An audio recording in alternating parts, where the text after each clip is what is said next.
여야의 정치 고수들과 함께 뉴스의 미래를 예측해보는 시간 뉴스게임 예측의 달인 여야 고수 두 분 함께합니다. 국민의힘 김영우 전 의원, 더불어민주당 최재성 전 수석 어서 오십시오. 네, 안녕하세요. 예, 절기상 처서도 지내고 이제 어떻게 좀 선선한 바람에 주무시기 괜찮죠, 수석님? 예, 저희 집은 새벽 저녁으로는 쌀쌀해요. 아주 산 쪽에 몇 사시는. 번을 얘기해야 됩니까? 맞다. 도심에 사시는 게 아니거든요. 네. 아, 부럽습니다. 이럴 때 정말 부럽습니다. 김 의원님은 도심이시죠? 네.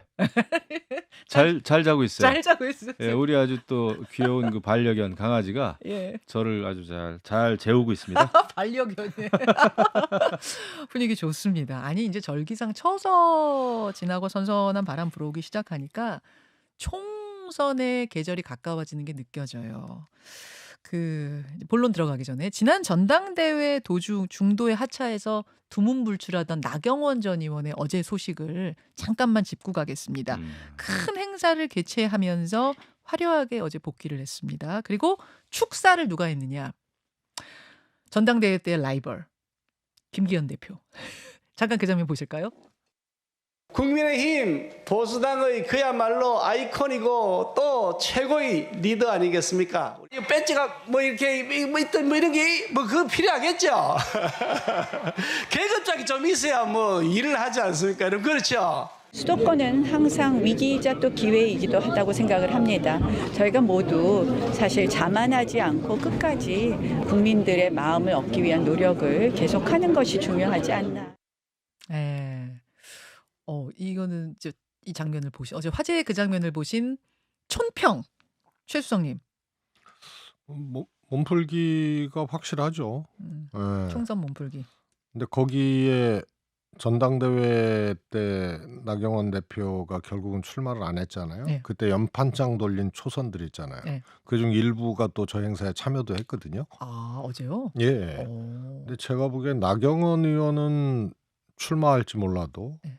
연판장 돌린 초선 의원 상당수는 공천을 못 받을 가능성이 커요. 왜요? 연판장도 돌렸는데 그때. 낙하산이 투입되니까. 그리고 지금 역대 최소 의석 아닙니까? 여당이. 예. 국민의힘이 노무현 대통령 탄핵 때도 126석 했어요. 예. 2004년. 예.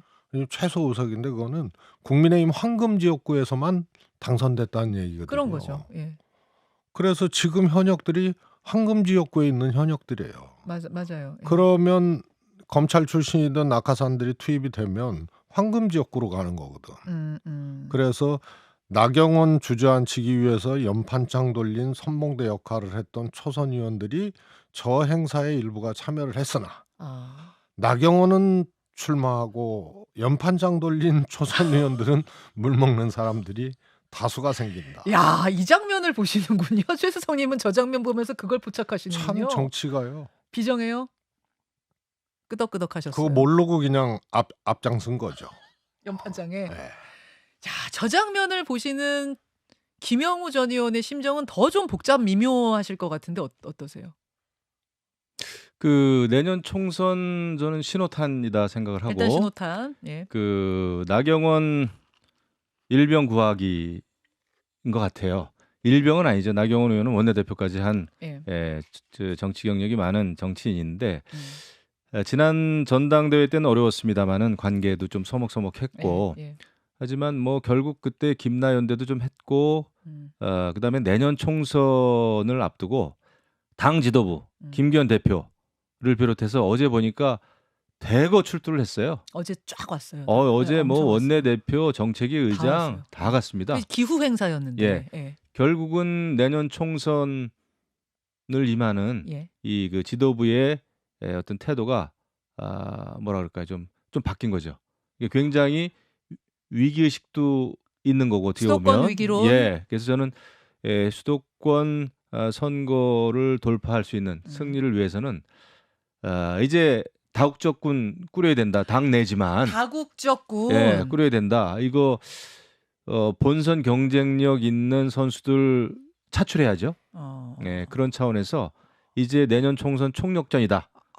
그래서 저는 좋게 보고 있습니다. 어제 그 상징적인 장면이 저 장면이다 보시면 왜냐하면 뭐 저한테도 사실 와달라는 그 얘기가 있었는데 저 행사장이요. 예. 나경원 의원 쪽에서 온 거죠. 근데 굉장히 많이들 갔단 말이죠. 안 가셨어요, 김 의원님은? 저는 못 갔어요. 방송 때문에. 방송 때문에. 그래서 어쨌거나 저는 좋은 신호로 받아들이고 당 지도부가 내년 선거 바짝 긴장해가지고 총력전 펼칠 어떤 각오를 보인 것 같아서 이게 평상시의 덕담하고 총선 전 덕담이 달라요.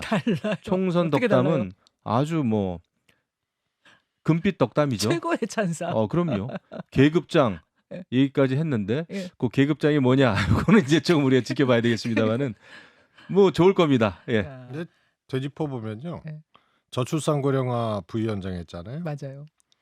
그리고 기후대사하고 그거 받으면 안 됐었거든요. 왜냐면 그때 저도 얘기를 했지만 저거는 전당대회 교통정리에 들어간 건데 나오지 말아라. 그걸 덥석 받아가지고 결국은 그게 이제 화근이 되고 해서 전당대회 출마 포기했거든요. 그러니까 포기하니까 그때 뭐냐면 뭔가 또 정치적으로 포기하는 대신에 그래서 뭐 입각이니 뭐 총리설이니 뭐 이런 것들이 있었는데요. 저는 그 정도로 대우하지는 않는다. 그럼 결국 돌고 돌아 뭐냐면은 총선 출마거든요. 그래서 저건 겉은 화려하지만 총선 출마 말고는 건진 게 없어요. 그래서 나경원 의원이 사실은 그때 전당대회 때 주저앉은 그 모습이 지도자로 이렇게 크기에는 아주 결정적인 패착 그에 해당하는 장면이죠. 그래서 저거는 다른 거 다 이렇게 걷고 보면은 총선 출마예요. 근데 그거는 나경원 의원으로서는 패착이 저는 아니라고 봅니다. 돌고 돌아 총선이라고 말씀하시는데 대부분 국무위원들도 돌고 돌아 총선에 나가고 싶어 해요. 장관도. 그래서 지난번의 결정이 저는 그게 그 패착이 아니고 정치 모릅니다. 총선 이겨가지고 5선 되면은 그때는 더 큰 정치할 수 있죠. 오케이, 여기까지. 저 장면을 놓고도 이렇게 다양한 해석이 가능합니다. 어제 화제의 장면으로 뉴스게임 문을 열었고요. 이제 본격적으로 퀴즈 풀어보겠습니다. 여러분 이제는 익숙해지셨죠? 판넬 드실 준비하시고요. 아직도 적응이 잘 안 되시면 저도 아직도 적응이 잘 안 돼. 한번 해보겠습니다. 안 되지만 해보겠습니다. 자, 문제 드립니다. 일본 오염수 방류 윤석열 대통령 지지율에 대형 악재가 된다 안 된다? X. 말로. 근데 제가 머뭇거린 이유가 있어요. 오케이. 2번 문제. 이재명 대표 쌍방울 대북 송금 백현동 건으로 9월에 구속 된다 안 된다? X. 3번. 김남국 의원 윤리특위 징계. 결국은 의원직 제명으로 결론이 날 것이다 아니다? X. 이건 두 분 다 X. 4번. 국민의힘 강서구청장 보궐선거의 후보 결국은 낼 것이다 안 낼 것이다? 들어주세요. 이거는 낼 것이다죠. X 드셨어요? 여기서 갈리는군요. 5번은 주관식입니다. 이철규 국민의힘 사무총장이 승선 거부 발언을 했는데 그 발언을 나오게 한 게 이제 윤상현 의원의 암덩어리 발언이었죠. 민주당과 달리 치료가 힘들다는 국민의힘의 암덩어리 두세 개는 과연 이거 누가 문제 냈어? 과연 누구인가? 주관식입니다. 최재성 수석이 먼저 가시죠. 자, 윤상현 의원이 말한 암덩어리 두세 개는 누구인가? 파일럿하고 있는 거죠. 누구인가요? 저는 용화대와 출장소. 용화대? 대통령실. 영상과 출장소. 대통령실과 당. 국민의힘 지도부? 가 두 암덩어리다. 자, 김영우 의원님. 저도 엄청 찾아보려고 했는데 뭐 저기 MRI까지 찍었는데 누군지 모르겠더라고요. 그 진단 자체가 모르시는 거예요? 모르시는 척하는 거예요? 뭐예요? 아니 진단 자체가 조금은 그 추상적이고 그게 사람이라기보다는 뭐 좀 더 이렇게 좀 다양한 의견 받아들여야 되는 거 아니냐라고 하는 뭐 좋은 뜻에서 얘기한 것 같은데. 근데 이제 일단 정치권에서의 표현은 너무나 중요해요. 우리가 중요하죠. 한번 좀비 정당 하면 좀비 계속 생각나고 낙인 효과. 옛날에 낙인, 뭐 차떼기 정당, 또 더듬어 민주당, 뭐 더불어 돈봉투당 이렇게 되면 그게 계속 이미지가 남아요. 그래서 정치인은 잠꼬대도 조심해야 된다라는 말이 있어요. 예. 그래서 그 취지는 알겠지만은 상당히 암덩어리 두세 개 이렇게 이야기하다 보면은 굉장히 좀 분란은 되겠구나라는 생각은 좀 듭니다. MRI 필요 없어 그거. 청진기로도 CT? 청진기로도 아주 용하십니다. 자, 이렇게 5문제를 먼저 풀어봤는데요. 심층 해설 들어가겠습니다. 먼저 1번 문제. 오염수 방류와 대통령 지지율 간의 상관관계에 관한 이제 문제였는데 사실은 어제 방류 장면이 이제 중계가 되지 않았습니까? 그러면서 눈으로 보니까 확 실감이 난다. 이런 분들이 많았어요. 그럼에도 불구하고 두 분은 대통령 지지율에 악재가 되지 않을 것 같다. 두 분 다 아까 X 드셨죠? 저는 O 들었습니다. O 드셨습니까? O 드셨습니까? 머뭇거리는 O. 왜 그럼? 저는 번쩍 O를 드실 거라 민주당이시니까 번쩍 O를 드실 줄 알았는데 왜 머뭇머뭇거리다가 O를 드셨어요? 지금 이미 대통령 지지율이 사실은 역대 최악이거든요. 아직 집권 초반 아니에요. 이제 15개월 됐는데. 그래서 찾아볼 수 없는 거고요. 과거에 이제 광우병 촛불 시위로 정권 초에 그냥 지지율이 급락했던 이명박 대통령도 1년 후에 50%대를 회복을 했어요. 그랬었나요? 예. 그래서 이거는 매우 이례적인 거고 이미 내려갈 대로 내려갔다. 그래서 2말 3초 정도 되면은 그때는 국정운영 불가능해요. 20%대 초 후반 30초. 후 3초. 2말 3초 되면. 그래서 이번에 후쿠시마 오염수 방류가 2말 3초로 가는 소폭의 하락은 있다. 그러나 대폭 하락은 이미 대통령 지지율이 최저치고 하기 때문에 뭐 막 두 자릿수 막 이렇게 급락하고 뭐 10% 급락하고 이런 것까지는 안 간다. 그러나 2말 3초로 가는 하나의 그 하락의 징검다리 역할은 한다. 왜냐하면 뒤에 이제 수산물 수입이라든가 또 강제징용 문제 지금 국내적으로도 꼬이잖아요. 대법원에서 정부 안에 대해서 지금 인정을 안 했으니까요. 그래서 이런 것들이 연속 일본 관련된 문제가 이어지기 때문에 오염수로만 끝나는 게 아니라 네, 그래서 이것은 누적돼서 결국은 2말 3초로 가는 디딤돌은 할 것이다. 잠깐만 기다리세요. 김영호 의원은 지지율에 큰 영향 안 줄 거다 보십니까? 예, 이 후쿠시마 처리수 방류 가지고 대통령 지지율이 떨어질 거다, 안 좋아질 거다라는 의견에 저는 반대인데 왜냐하면은 과거 광우병 사태하고는 완전히 지금 분위기는 다릅니다. 물론 정부의 여러 가지 어떤 좀 태도나 좀 더 설명을 많이 해줬으면 좋겠다라고 하는 그런 그 비판은 좀 있어요. 목소리는. 하지만 과거 광우병 사태 때 그 괴담 때문에 속절없이 무너졌던 그 시절하고는 다르다. 이미 과학적인 또 객관적인 수치 또 지금 전문가들이 많이 나서고 있고요. 또 어업인 단체들까지도 지금 성명서 내가지고 바다와 수산물을 오염시키는 것은 오히려 정치인들이다. 언론이고 가짜 뉴스다. 이렇게 그 성명서를 여러 어업인 단체들이 내고 있습니다. 수협중앙회가 포함된 그런 그 수산업 협동 한국수산업 총연합회 여기서도 성명서를 냈고요. 그래서 시간이 갈수록 오히려 이 문제는 저는 잊혀진다고 봅니다. 왜냐하면 이제 수치가 측정이 될 겁니다. 우리 바다에 우리 바다에서도 측정이 되고 일본에서도 또 계속 정보가 이제 나오고 있고요. 또 우리 전문가가 2주에 한 번씩 후쿠시마 그 현장을 방문하게 돼 있죠. 또 IAEA 현장 사무소가 계속해서 그 정보를 공개하게 돼 있습니다.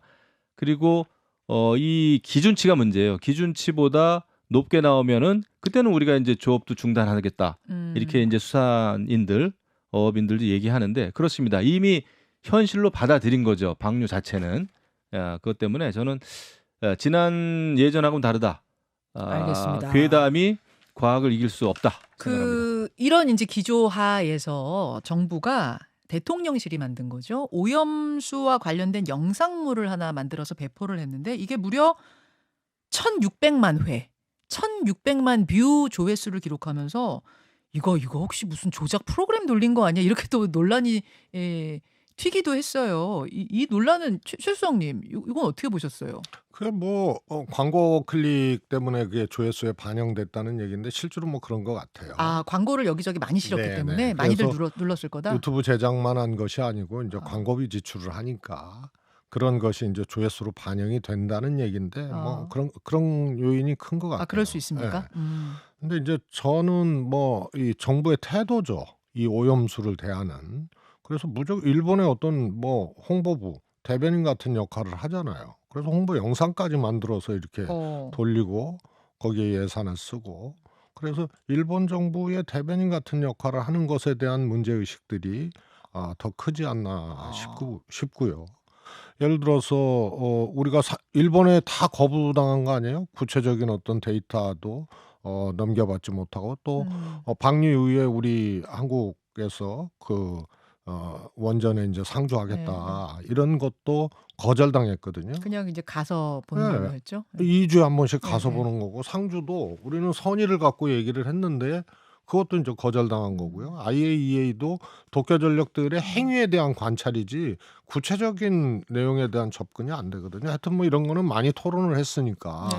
근데 정부의 이 태도가 국민의 생명과 안전을 위해서 어떻게 했느냐. 그다음에 또 하나는 그래서 우리가 얻은 게 뭐냐. 우리가 얻은 게 뭐냐. 예, 외교에 일관되게 관철되는 내주고 아무것도 얻지 못하는 이것도 여기 대일 관계에서도 그대로 작용하고 있기 때문에 이런 것들이 저는 더 크게 국민들의 지적을 받고 있다고 봅니다. 우리가 얻은 게 뭐냐? 이 질문에 대해서 김영우 전 의원 어떻게 생각하세요? 글쎄요. 민주당 쪽에서 만약에 그런 말씀을 하신다면 굉장히 놀라울 따름이죠. 한일 관계가 지금 지난 몇 년 동안 얼마나 어려웠습니까? 숨이 탁탁 막히고 경제 교류도 안 되고 굉장히 군사 교류까지 위험했었어요. 지소미아 뭐 파기 때문에. 그런데 지금 한일 관계가 이제 숨통이 튀었고요.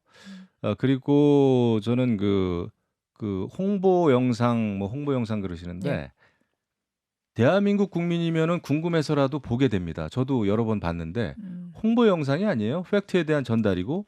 그럼 대한민국 그럼요. 대한민국 정부가 그런 그 사실에 대해서 영상을 만드는 것이 뭐가 잘못됐죠? 그거 안 하면은 전 직무유기라고 봅니다. 그거 민간 단체에서 해야 되나요?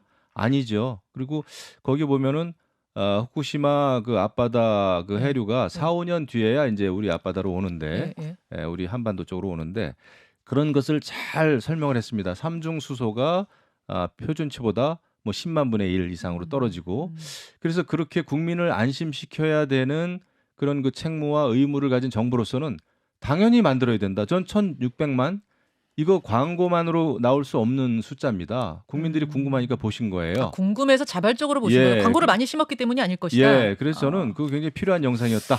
자, 어제 이제 이 논란들이 오가는 와중에 하태경 의원이 저와 인터뷰를 하셨어요. 그런데 문재인 전 대통령이 SNS에 하태경 의원 때문에 내가 글을 쓸 수밖에 없네요 하시면서 SNS에다가 오염수 관련된 글을 하나 올렸습니다. 한마디 하겠습니다 하면서 나는 일본의 방사능 오염수 방류 반대합니다. 또한 이 문제에 대한 정부의 대응이 아주 잘못됐다고 생각합니다. 긴 글. 그러면서 어제 하의원과 설전이 있었습니다. 하의원이 또 SNS 올리고 막 이랬거든요. 최재성 전 청와대 정무수석께서는 어떻게 보셨습니까? 이 상황. 뭐 그때 청와대에 근무를 했었으니까요. 우선은요 사실을 왜곡한 거죠. 하의원이요? 네. IAEA의 결과에 따르겠다? 근데 세 가지 조건이 일관되게 있었어요. 강경화 외교부 장관도 일본의 영토 주권에 해당하는 문제이기 때문에 우리가 개입하기 곤란하다. 뭐 이렇게 왜곡을 하고 그랬잖아요. 오염수 방류에 대해서. 그런데 거기에 정의용 장관도 그렇고 강경화 장관도 그렇고 문재인 정부에서는 세 가지 기준 원칙이 있었어요. 하나는 관련된 이 자료와 데이터를 투명하게 공개할 것. 그다음에 한국 정부와 협의할 것. IAEA에 참여할 것.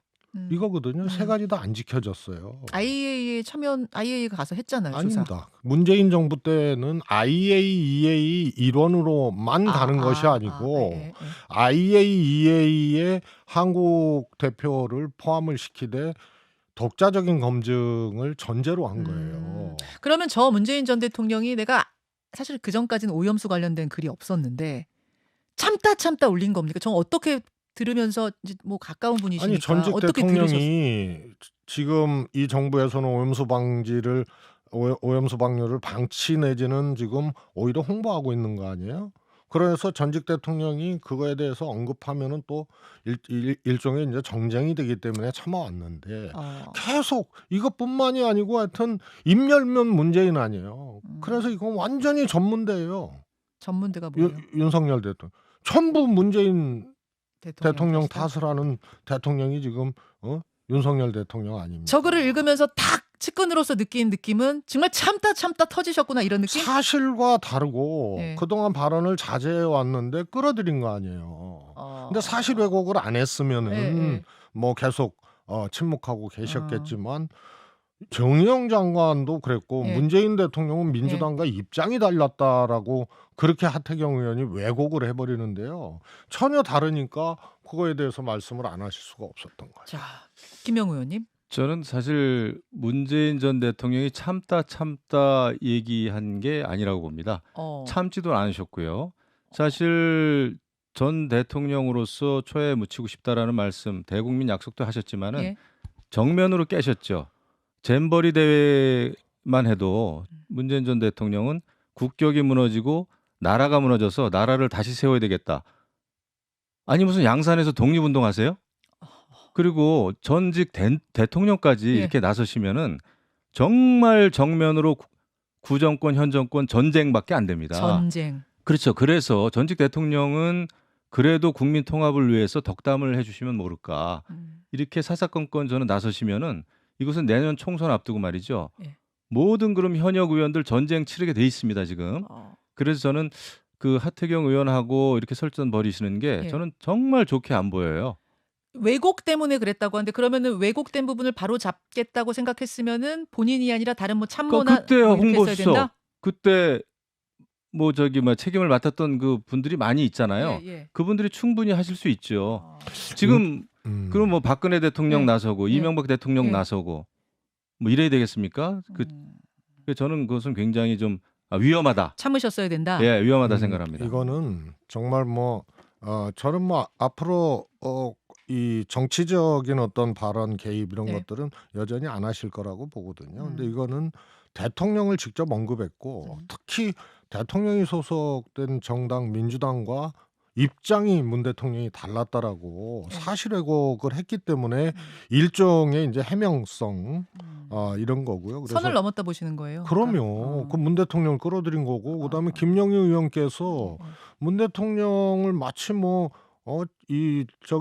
참선하고 있는 수행자에게 자꾸 여러 가지 유혹을 하는 그런 짓처럼 눈만 뜨면 문재인 대통령 끌어들였잖아요. 알겠습니다. 그래도 지금까지 잘 참아오셨고 인내했는데 이 문제는 하태경 의원하고 문 대통령이 싸우겠습니까? 다투겠습니까? 사실을 왜곡하니 알겠습니다. 그거는 분명히 이제 해명을 하신 거다.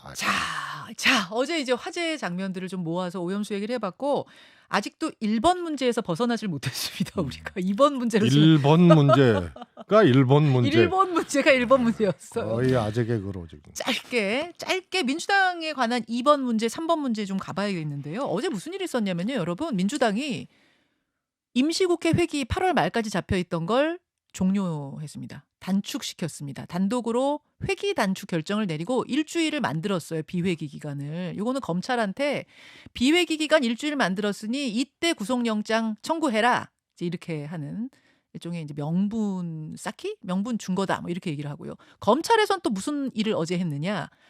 박찬대 의원하고 천준호 의원이죠. 천준호 의원에 대해서 사법 방해 혐의로 다음 주에 참고인 조사를 나와라. 이렇게 했습니다. 이건 이제 검찰이 어떤 증거 인멸로 구속영장을 청구하기 위한 어떤 또 빌드업, 명분을 쌓기 한 거 아니냐. 또 이제 이런 이야기들이 막 어제 하루 종일 벌어졌거든요. 요 상황 속에서 이 두 분은 어떤 것들을 좀 느끼셨는지 이거는 김영우 의원님부터. 저는 사실 이재명 당대표가 벼랑 끝 정치를 하고 있다 생각을 합니다. 대선에 패배하고 나서 보궐선거 나오고 또 당대표 된 거 자체 그때부터 이미 이제 벼랑 끝 정치가 시작됐는데요. 사실 대선에 패배하고 나면은 당이 개혁을 해야 되고 그런 게 정상적인데 오히려 지금 민주당 전체가 이재명 당대표 사법 리스크 때문에 방탄국회로 시작을 해가지고 그 다음에 또 약간 이상한 혁신위가 불체포 특권 뭐 이렇게 당에 요구를 했습니다만 그게 지금 제대로 받아들여지지가 않고 있어요. 검찰의 조작 수사에 대해서 이걸 물리쳐야 되고 당당히 맞서 싸우겠다. 네. 이게 이재명 당대표는 지금 정치 투쟁을 하고 있고 그다음에 회기 단축이라든지 이런 걸 통해서 여러 가지 색다른 또 다른 방탄국회를 저는 하고 있다고 봐요. 색다른 방탄국회가 등장한 거다. 예. 그리고 워낙 그 예. 혐의 건수가 많지 않습니까? 예. 그래서 이것은 검찰이 그렇게 순차적으로 부를 수밖에 없는데 9월에 부를 거라고 보세요. 결국은. 예, 저는 9월을 영장. 9월로 저는 이제 영장 친다고 봅니다. 근데 이거에 대해서 이제 민주당은 이거 꼼수다.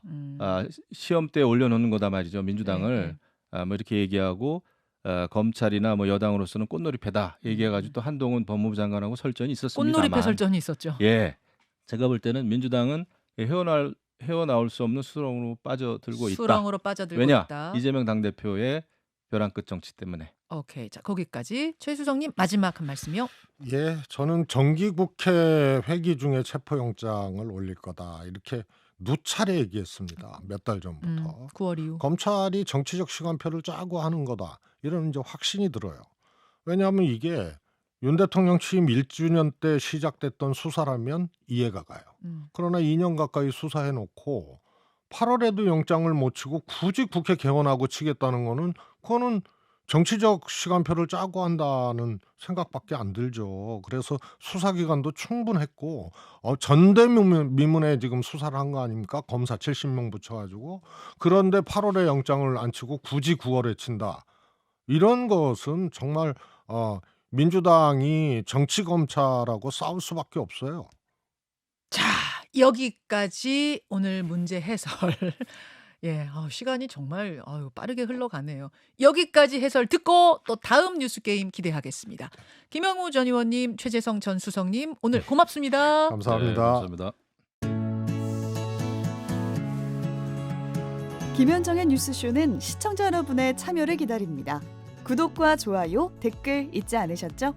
알림 설정을 해두시면 평일 아침 7시 20분 실시간 라이브도 참여하실 수 있습니다.